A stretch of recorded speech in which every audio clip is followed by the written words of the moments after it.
All Hit Radio.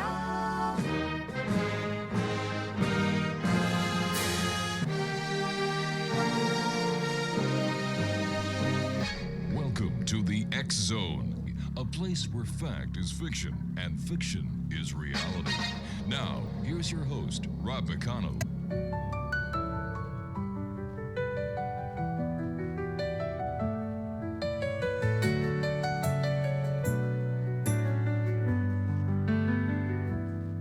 Some days I walk, some days I crawl, some days I can't feel much at all. My body's a maze that I try to read. Every step forward, a silent need. But I won't let this break who I am. I've learned how to fight, learned how to stand. I may fall, but still I rise. Through the pain, through the tears in my eyes. This road is long, but it's mine to tread. With every sunrise, I lift my head. I won't be defined by what I can't do. Still I rise, and I always will too. Welcome back to the X Zone, everyone. We're broadcasting from our studios in St. Catharines, Ontario, on the X Zone Broadcast Network and our affiliated partners across North America and around the world. And as you know, I'm your host, Rob McConnell. Joining me now for our second hour tonight is a man who has spent decades scanning the skies and listening to the stars for signs that we are not alone. Are we alone? Well, Dr. Seth Shostak, senior astronomer at the SETI Institute, is my guest this hour. Seth is not only a leading figure in the scientific search for extraterrestrial intelligence, but also a prolific speaker, writer, and the host of the long-running podcast Big Picture Science.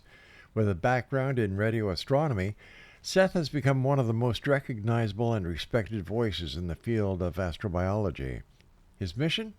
To find the evidence, hard data, that intelligent life exists beyond Earth.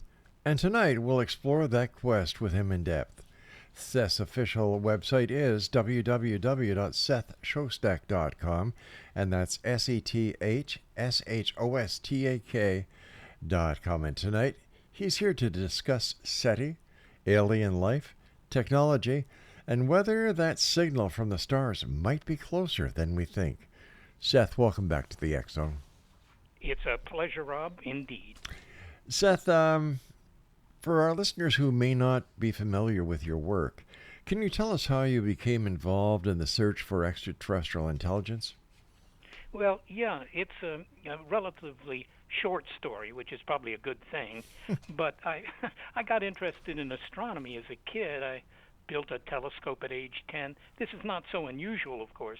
A lot of people who later became astronomers, got interested as kids too. Sure. But, so the astronomy thing is a long-standing interest. But I was also, thanks to the movies, I think, interested in the possibility that we could have some company out there. And that brought me to SETI when I moved to California. This is Northern California where I'm speaking to you from. People at the SETI Institute heard about it. They were people I knew. They called me up one day and said, "Do you want a job?" Wow. You've often said that we'll find intelligent alien life within the next few decades, Seth. What makes you so confident? Yeah, well, I bet everybody a cup of coffee on that. But you notice I didn't buy them I didn't offer to buy them a steak dinner, but a cup of coffee. Rob, it's just a reflection of the fact that the search that we're doing is to look for radio waves or maybe flashing lasers, some sort of signal that originates on another planet. Now, in order to do that kind of a search, you need some fairly high-tech equipment. And the facts are that the equipment keeps getting better and keeps getting cheaper. There's something here in the Silicon Valley, which is where I am, called Moore's Law, and it just says that, the amount of compute power you can buy doubles essentially every 2 or 3 years. My goodness. Right? Yeah. At any given price point. And so looking at that improvement in technology, I just said, well, at what point will the technology be so good that we could hear, a reasonably powerful signal from some of the nearby star systems? So that's why I made this offer to buy anybody a cup of Starbucks that will find ET. And if not, by the way, at least you get a cup of coffee. That's true, and you get to meet Seth SHOSTAK in person. Well, that's less valuable than the coffee, perhaps. Seth, can you tell us about the mission and the scope of SETI Institute? Yeah, the SETI Institute is a nonprofit research organization, and it was founded actually in the mid-1980s.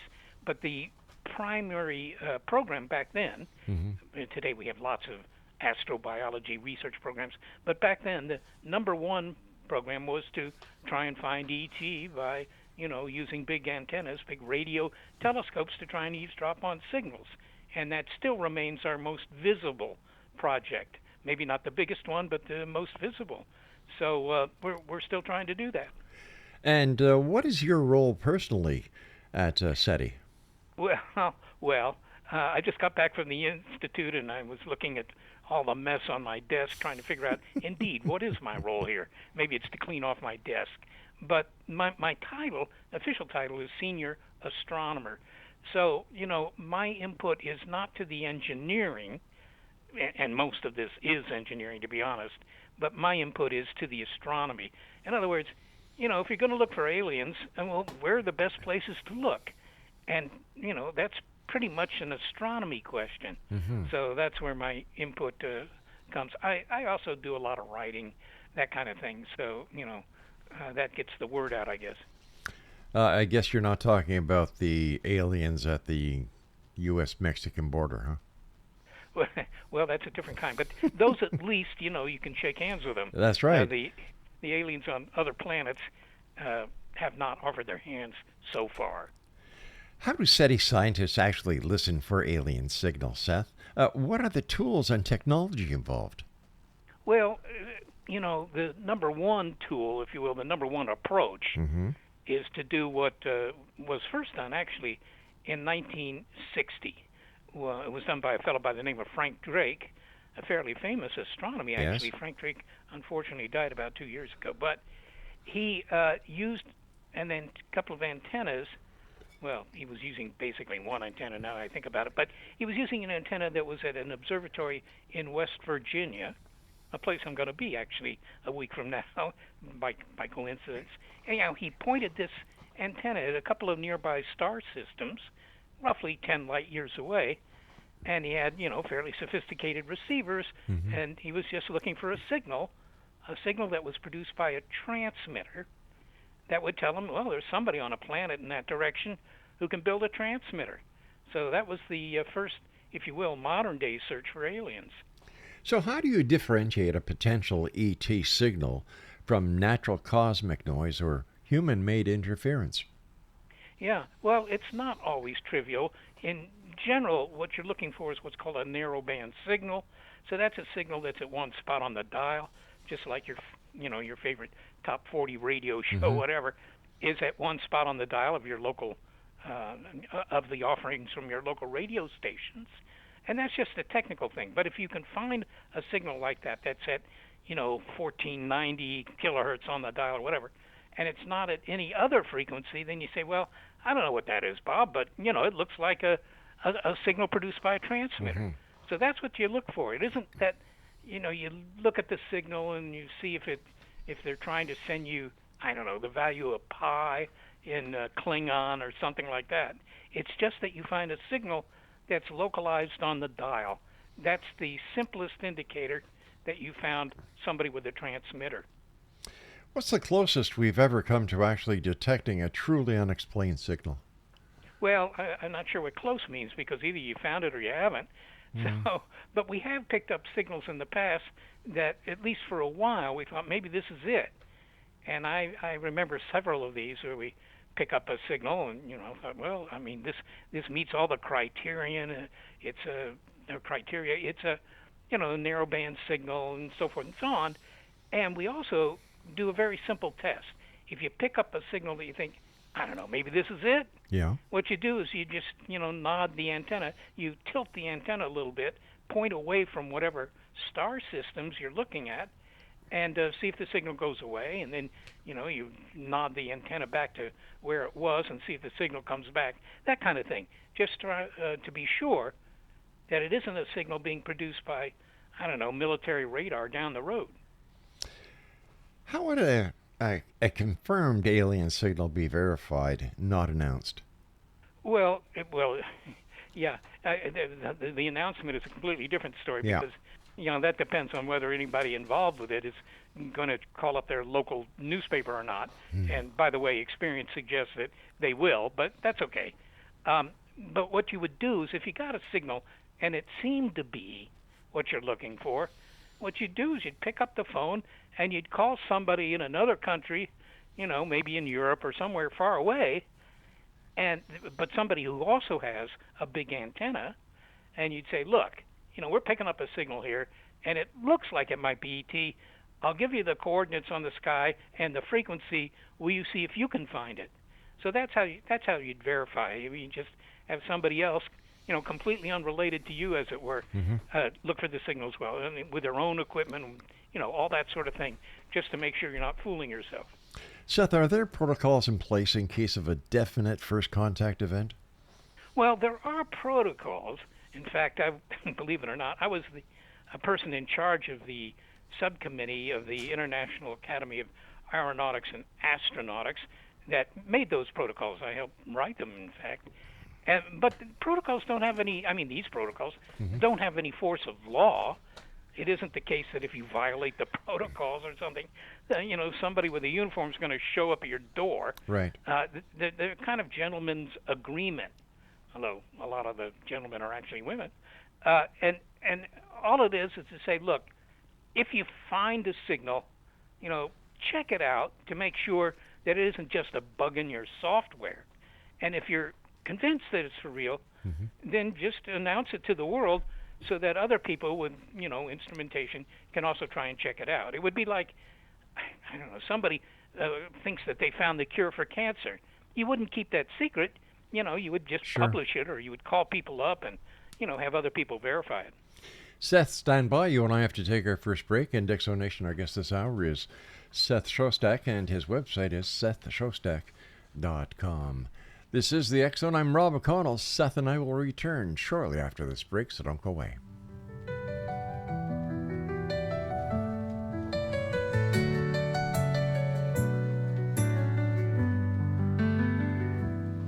Some days I walk, some days I crawl, some days I can't feel much at all. My body's a maze that I try to read. Every step forward, a silent need. But I won't let this break who I am. I've learned how to fight, learned how to stand. I may fall. Yeah. Listen up. It's a cry in the night. St. Catherine's, man, we gotta fight. Bam!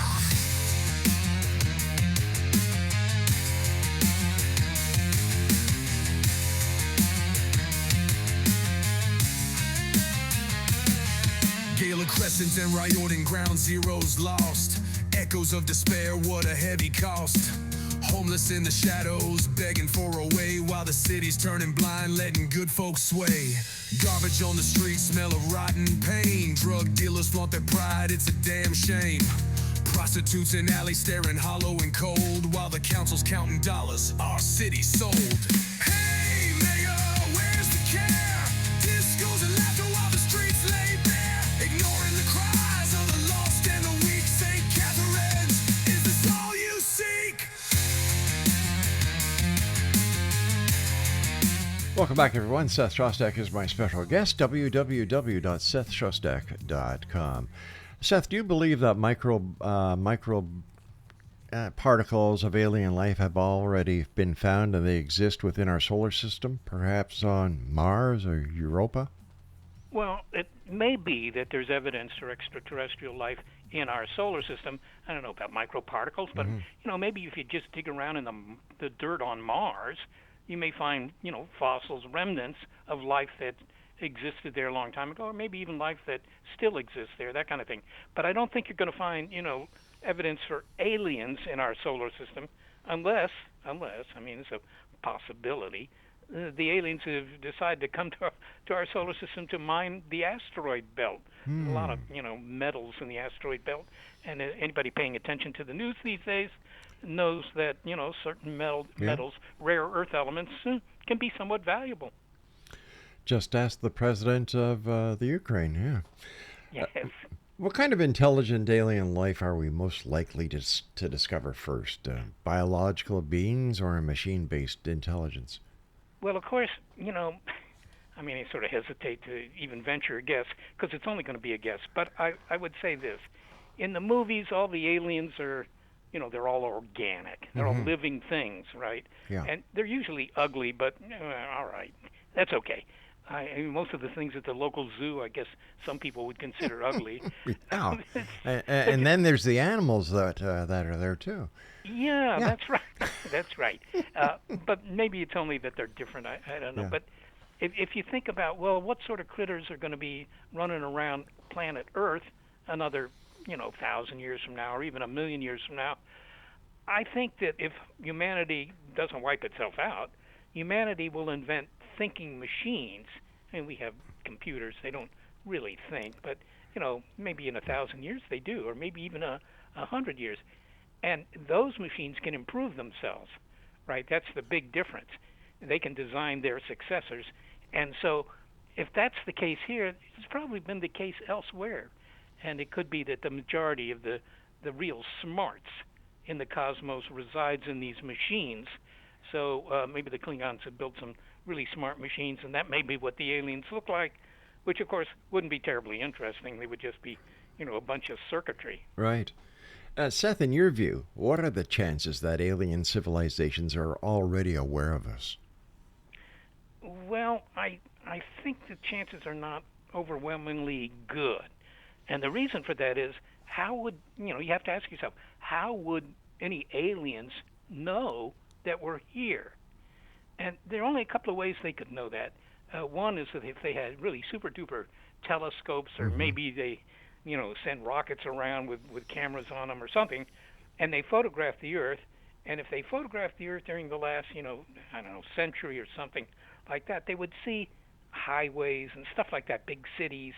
They would see evidence of some sort of activity which is technologically fairly advanced, right? So in that case, they would know we're here. Now, the other possibility is that they pick up our early radio or television broadcasts. AM radio doesn't go into space terribly easily from Earth because of the ionosphere, but radar does, and television signals do. So it's possible that if they're close enough, if they're within 60 or 70 light years, they may pick up some of our early TV broadcasts. Why haven't we seen concrete evidence of ETs? I mean, if the universe is so vast. Or is there a sign somewhere on the back of the moon that says, Earth ahead, turn back now? Yeah, there may be, but we've made photos of the backside of the moon, and we don't see any of those signs. But I think that the only reason that we have not seen any evidence of aliens so far is not because there are no aliens. I mean, there are people who think that, but I'm not one of them. I think that the reason is quite simple. Our search for them has not been, terribly great so far. I mean, we've only looked at a few thousand star systems very carefully. And given that there are, maybe 100 billion star systems in our galaxy, maybe 1,000 billion, the fact that we've looked at a few hundred of them carefully, you shouldn't be surprised that you haven't found them yet. I mean, it's like going to a South Sea island, something like that, with a shovel and digging up a square yard of the dirt there on the beach and say, well, I don't know, Rob. We didn't hit any chests filled with pieces of 8. Right. So, maybe there's no gold to be found anywhere. Well, maybe not where you dug, but somewhere there might be. Is it possible that we're looking for the wrong type of evidence, Seth? Is it possible that instead of the carbon-based units like we are, that ET is a totally different composition? Maybe they're a silicone-based unit. Is it possible? Well, in science fiction, a lot of them are silicon-based. But when you say, okay, maybe ET isn't carbon-based, maybe it's silicon-based. Okay. And well, that's possible. Although, to be honest, carbon is much better at making complicated molecules than silicon is. But okay, forget that. Maybe they are silicon-based. But how would that affect your efforts to find them, right? I mean, how are we trying to find them? We're trying to eavesdrop on signals, right? And so it really doesn't matter what their body chemistry is. If they're building transmitters, that's all we ask. We're not very demanding. But maybe their transmitter uses a different form of broadcasting that is undetectable to our systems because they're that much more advanced than we are. Well, it could be, but they're stuck with the same physics that we're stuck with. True. Right. And so, the details of how they build a radio transmitter, of course, will be different. Just like, the people that build automobiles, the different companies that build automobiles, right. There's some difference between them. But they all have the same basic idea. And I think that in case of transmitters, they might have a different kind of transistor or vacuum tubes or whatever the technology is. But the physics of radio transmission doesn't change if you go halfway across the galaxy. That's just physics. And one of the great accomplishments of astronomy for the past 200 years has been to prove that the entire universe, as far as we can see, the entire universe is all made of the same stuff and runs on the same physics. So, you can talk about exotic physics, and they often do on TV. Yeah, they do. But it doesn't seem to be there. How does the Fermi paradox factor into your work? Well, for those who don't know the Fermi paradox, and if there are any members of the Fermi family listening, I apologize for boring you with this. But the Fermi paradox was just based on a comment that the Italian-American physicist Enrico Fermi made decades ago when he just said, sort of casually at lunch down in New Mexico, he said, "So where is everybody?" Now, Fermi was a very, very bright guy, and of course, the people he was having lunch with were also very bright people, and they realized right away what he was saying. What he was saying is this: no matter what your technology is, if you can build a rocket, you could, in principle, go from one place in the galaxy to another. I mean, you could go from one star system to another. Right. Now, it's not something we can yet do, but, I mean, maybe in 100 years or 1,000 years. Yeah, we'll give be us able to time. do Yeah, give us time.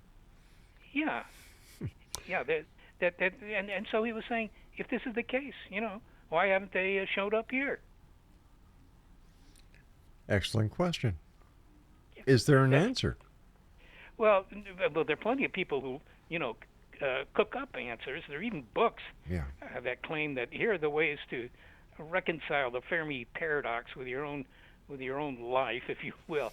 And I said, well, maybe I'll just suggest one here. Maybe nobody sends any messages. They don't, have big transmitters because, they don't know what's out there in the galaxy, and they've just all decided it's too risky to broadcast big signals, right? I mean, you don't worry about that. You don't hesitate to broadcast. But maybe at some point in the future, we'll decide that, we're going to shut down all the powerful transmitters on Earth because it might be dangerous. Well, I mean, some of them might be doing that. I can hardly believe that all of them do that. Could alien civilizations be using technologies far beyond what we can detect or even imagine? Can they be using those? Is that your question? Yes. The question is, could alien civilizations be using technologies far beyond what we can even detect or even think of, that our science hasn't evolved to a certain point that we can actually, understand what they're using. And is it possible that their findings in the scientific community are totally different than ours, even though some basics may be in place because of the law of physics? Yeah, I think you should keep that last point in mind all the time. Yeah. Because, one question that the astronomers, even the Klingon astronomers, are going to ask inevitably is, well, how do stars work? What makes stars shine and that kind of thing? Mm-hmm. And the answer to that, no matter what language they're speaking or how they write down their ideas in books or whatever, it's basically the same physics no matter where they are. So I think that, our technology is going to look kind of primitive, I'm sure, Yeah. 100 years from now, 1,000 years from now. But the physics doesn't change. As I say, that's the big lesson from astronomy, that the physics is the same everywhere. And as Scotty in Star Trek used to say, you can't change the laws of physics. You and I have to take our break, Seth, so please stand by. And Exo Nation, our guest this hour is Seth SHOSTAK. If you have watched any of the TV shows that talk about the realistic side of the search for E.T., you've most certainly seen Dr. Seth SHOSTAK. And if you'd like to find out more about Seth, visit his website, SethShostak.com. This is the X Zone. I'm Rob McConnell, and Seth and I return on the other side of this break as the X Zone continues from our broadcast center and studios in St. Catharines, Ontario, Canada, and we're streaming on your hometown radio, classic1220.ca. Man, we gotta fight. Hey,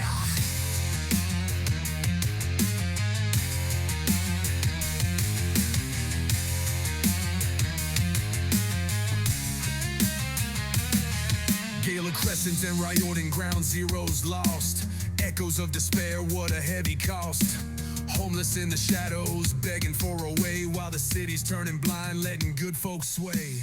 Garbage on the streets, smell of rotten pain. Drug dealers flaunt their pride, it's a damn shame. Prostitutes in alleys staring hollow and cold while the council's counting dollars. Our city's sold. Hey, Mayor, where's the care? Discos and laughter while the streets lay bare. Ignoring the cries of the lost and the weak. St. Catharines, is this all you seek?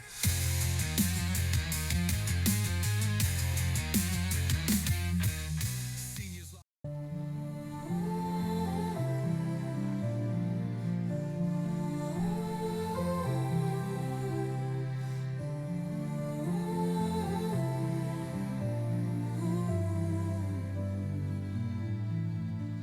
In the twilight's hush, where shadows whisper low, a silver glimmer streaks across the sky, aglow with a haunting melody.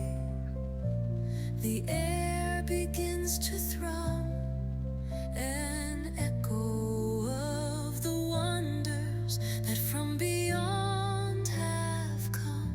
Celestial encounter as the stars align, a tapestry of wonders woven through space and time. From the void of darkness, a chorus sings so bright, mysteries unfolding in the velvet night. Welcome back, everyone. Dr. Seth SHOSTAK is my very special guest this hour. His website is SethShostak.com. Seth, how do movies like Contact, Arrival, or Independence Day shape public expectations about SETI? Well, I don't know, but I think their biggest effect is probably on young people. Mm-hmm. If young people are the way I was when I was young, back before the First World War, every weekend I would go to the movies. I would see at least one or two movies every week, right? And my whole mindset when it came to the existence of aliens or the possible existence of aliens and what they might be like, all that was defined by what I saw in the movies. Now, of course, the people that are writing the scripts for movies are not scientists, so I'm sure a lot of it is completely wrong. Yeah. But on the other hand, it gets kids interested in science. Certainly got me interested in science. People say, how'd you ever get interested in astronomy? And the answer is, well, movies I saw as a kid. Not to mention the night sky. Yeah, there's a night sky, but you get to that later. Okay. You get to the movies earlier. Yeah, so if you're talking about before World War One, then I guess I'm... Oh, my God. Let's just go to the next part of this question. Okay. Are you ever concerned that the public interest in aliens is dominated by conspiracy theories and science fiction? Well, to be honest, it doesn't worry me very much. No, I mean, it seems to be an obsession with some of my colleagues. There are plenty of scientists who love to lament the fact that science literacy is so cruddy, that people believe all sorts of crazy stuff. But on the other hand, Americans, and I don't mean North Americans because I want to leave the Canadians out of this, but the Americans in the United States have always believed in crazy stuff. And that's not always bad. I mean, sometimes that's good. So it doesn't bother me because I don't think it's anything new. And if you're at least enticed to learn more about science, I don't know, reading a book or whatever, then it's a good thing. I mean, the fact that you have aliens coming down and flattening Toronto just for the heck of it, I mean, that may not be terribly realistic, but on the other hand, it gets some kids interested in science. Why aliens would want to go to Toronto is beyond me, but okay. I'm trying very hard to stay out of the political situation, so please bear with me. Okay. How do you personally deal with UFO enthusiasts, Seth, who believe alien contact has already happened, Yeah, well, I certainly meet quite a number of them. I mean, if I go to a conference, Yeah. right, and the people will come up to me, and they will say, look, I don't know why you're being so disingenuous about this whole thing. You know very well that the aliens have landed or crash landed in New Mexico or something like that, and that the government is covering it up. The government, when they say government, of course, they mean the United States government. The government knows very well that aliens have been visiting Earth, and they're covering it up. I try not to get upset because, of course, I've heard this so many times, and I've never seen any good evidence for it. In fact, when I was younger, see, I grew up just across the Potomac River from Washington, D.C. Where I grew up, it was 2 miles from the Pentagon. Wow. And everybody in my neighborhood, all the men there, worked for the U.S. military. I mean, that was the local industry, right? And so, I've had jobs with the federal government. I think I even have a top secret clearance. Not sure, but I think. And I've never been terribly impressed with the U.S. government's ability to keep anything secret. So if people want to believe that, the government is keeping it all from us, the first thing I will ask them, why do you think that? Yeah. What's the motive for that? Right? Why would they want to keep it secret? You want everybody to work on that problem if it really was true, if there was some good evidence. So, but the second thing I say is, having worked for the federal government, I've never been impressed by their ability to keep any secrets. Yeah, that's always confused me. Like if the President of the United States cannot have a sexual encounter in the Oval Office, in the most secure building in the world, how in the name of God would they keep the secret that the aliens are here? It makes no sense.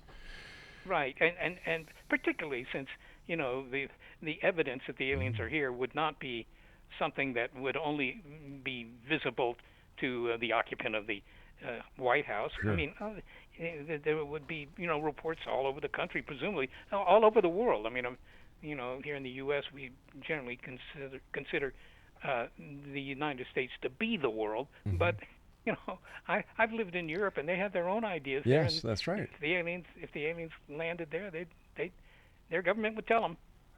Oh my God, I just had a thought here. Can you imagine President Trump standing in front of the world saying that, the aliens are here thanks to him? Well, he's always taking credit for things. Yes. And maybe, I mean, if he judged their presence here to be a good thing, Yeah. maybe he would do that. I mean, look, if the aliens did land, to begin with, that would probably be on the front pages of the papers. Exactly. I think that. But, months or maybe even years later, when we finally figure out how to communicate with these aliens, assuming they haven't just wiped us out for the heck of it, if we could communicate with them, you would ask them some very obvious questions like, tell us all about the physics we don't know. Tell us how to cure cancer. Tell us all this stuff. Tell us, what is dark matter and that kind of thing. All these things they could answer for us in the same way that we might be able to answer a lot of questions from Queen Victoria's time from the people that were living back then. So, I think it would be a great educational opportunity. I can tell you, having been to one of her birthday parties, that she is a great lady. Okay, that goes to my age. How do you personally deal with UFOs? Has your view changed over the years after speaking with experiencers or abductees? How has contact with Seth SHOSTAK changed over the years because of all the people that you've talked to about UFOs, abductees? Are you more of a believer now, or are you still in the middle of the road? I'm just going to disappoint half the listenership here, but I haven't changed my mind very much because I've never heard anything that I thought, well, that's really hard to explain. Mm-hmm. There are so many possible explanations for the kind of evidence that's presented. Yeah. That UFOs have come to Earth. I mean, people say they've seen them, but that's witness testimony. And witness testimony might, I'm not saying that people would deliberately lie, but they might not realize that what they're saying isn't true. That's often the case. And so if they've, if the aliens really came here, I think there would be a lot of good photographic evidence for that. Sure. There'd be really good pictures instead of crummy pictures. And so, in the absence of that kind of really compelling evidence, I don't think they're here. And if they are here, you got to say they're really good house guests because they don't seem to do anything bad. That's very true. That is so true. What do you think about the U.S. government's recent disclosures on UAPs, Seth? Well, I don't. It's not something I specialize in looking at the UAPs, but I've certainly looked at the videos, and if you search online with some keyword that will bring you back information about those videos, you'll find that there are a couple of people who actually have looked at those videos and figured out to their satisfaction what those videos show. And they're obviously some sort of craft or balloons, actually, because we send a lot of balloons up into the higher atmosphere for meteorology, right, stuff like that. And some of those things are in fact balloons for sure. And so if these people who are basically amateurs just looking at this stuff, if they can kind of convince themselves or anybody who reads their stuff that what you're looking at there is not an alien spacecraft, but in fact a high-altitude balloon, well, who am I to say that isn't a possibility? And if it's a possibility, you should certainly consider it because it's not quite as extreme as saying, nope, those are aliens. Seth, what role do amateur astronomers play in the search for ETs? Well, they don't have a very large role because how are they going to find ETs? But there have been some projects that appeal to amateurs, not necessarily amateur astronomers, but things like SETI at home. Some people may remember that. That was a project that was run by the University of California, Berkeley, which is 20 miles from where I'm sitting here. The University of California, Berkeley, and they just had this software you could download for free. Yeah. And you put it on your computer. You may remember a lot of people did it. Sure. Like 7 or 8 million people did it. Yeah. And then they could reduce some data taken by radio telescopes, and they might be able to find a signal from ET. Now that's been stopped, but only because they couldn't pay the one guy who was charged with doing it anymore. I mean, it's even one person is somewhat expensive in academia. I remember that very well. In fact, I had one computer that was dedicated just for SETI at home. And, I thought it was very exciting that you were being part of something with millions of other people trying to get that piece of the jigsaw puzzle that would kind of finish the puzzle. It was a great idea, and I loved being part of it. Seth, you and I have to take our final break for this hour, and Exonation Dr. Seth Shostak and I will return on the other side of this very short break. This is the final segment for tonight's show. Don't forget that each and every Monday through Friday from 10 p.m. Eastern until midnight, we're right here on the X-Zone Broadcast Network, Talkstar Radio Network, and the Mutual Broadcast Network. And starting in a few weeks, we're going to be going 3 hours from 10 p.m. until 1 a.m. Monday through Friday with the best of every Saturday and Sunday from 10 until 1. The X-Zone is growing thanks to you, the members of the X-Zone Nation, and thanks to guests like Dr. Seth Shostak, who has been on the show for many years. And, I commend you for your great work that you've done over the years, Seth. And so from everyone who cannot say thank you because they don't have the opportunity of speaking to you, I'm going to say it for them. Thank you, Seth, for all you do.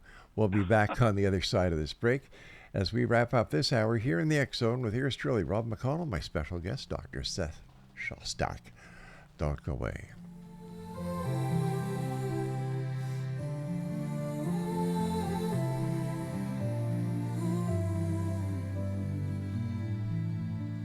In the twilight's hush, where shadows whisper low.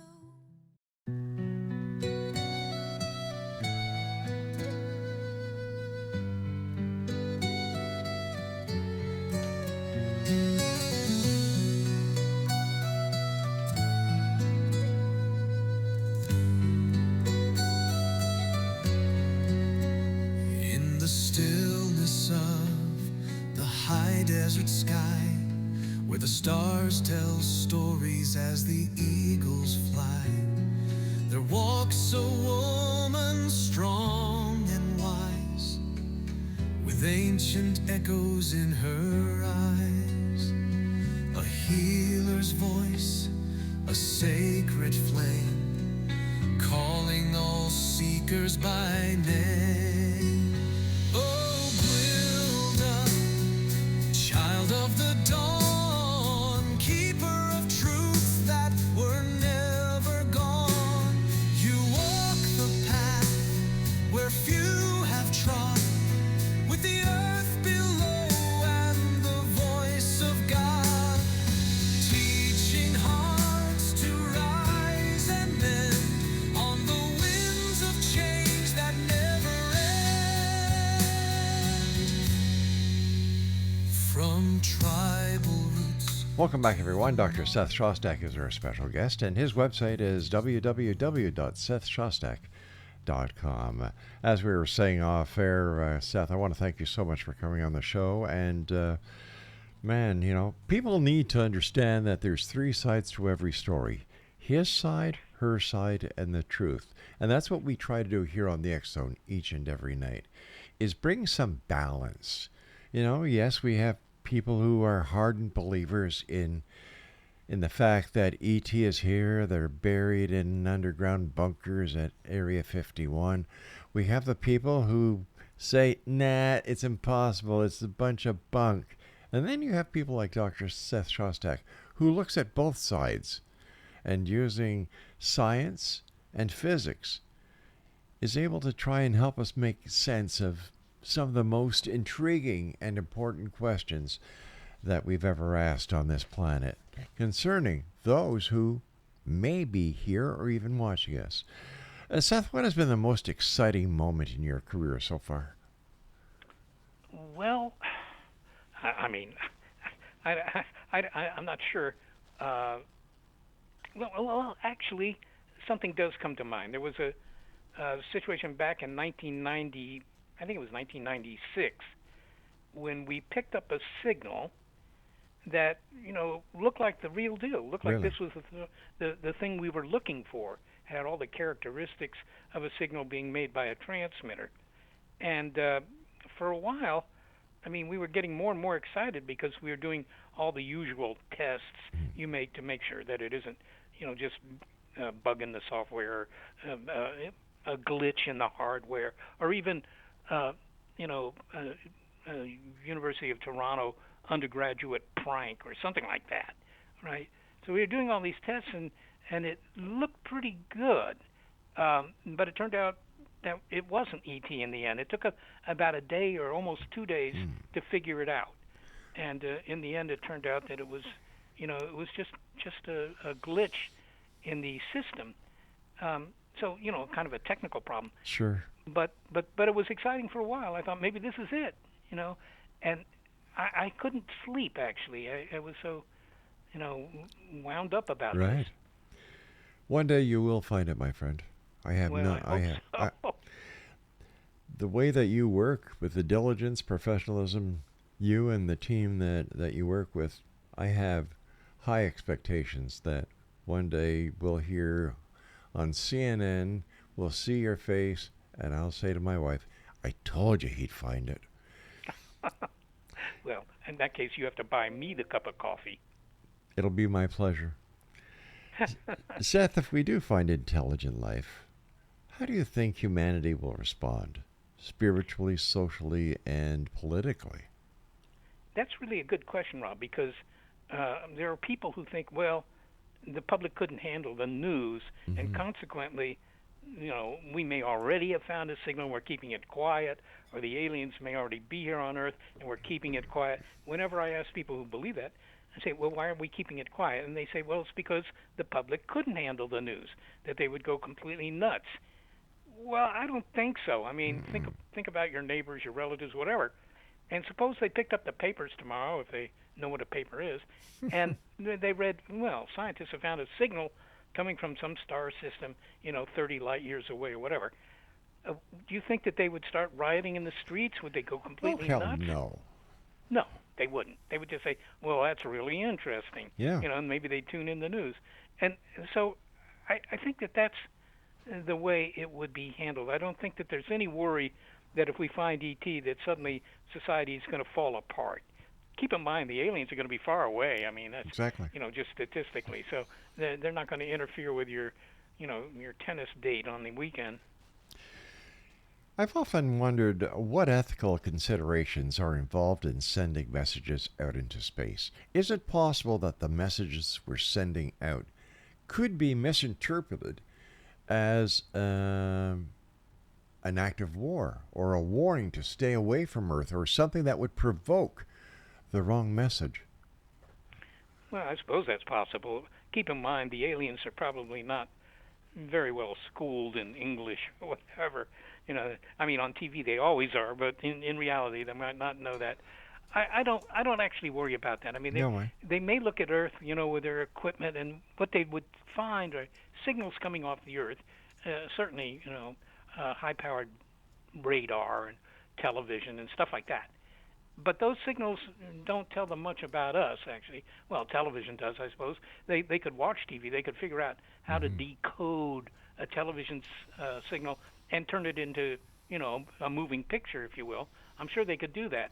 And, then they would see, well, what you see on your television at night, maybe without the sound. But I don't think that they would say, well, all right, these guys are obviously kind of worthless. It's time to launch the interstellar rockets and let's go wipe them out. I mean, that doesn't make a whole lot of sense to me. So maybe some of them know about us, but they've not sent any follow-up messages about send more of this or send more of that, or can you restrict the number of commercials or whatever. Well, that would be nice. Can you just imagine this? In the middle of nowhere, there are two people in a field. All of a sudden, they see this light in the sky, and like gets bigger, bigger, bigger, bigger. And Lord, what do you know? There's a real flying saucer. The flying saucer lands. Now, here is a craft that traversed the universe, maybe the time-space continuum. Who knows? The door opens. Out comes the ladder. And down come these little 3.5-foot ETs. Kind of cute looking things like the Smurfs, okay? And they walk up to the two people who watch the landing. And they say, "Take me to your leader." The way President Trump treated President Zelensky, to me would be a major concern that, we'd have the first intergalactic event going. Nobody has ever asked President Trump about what he believes about the UFO community, or if UFOs are here.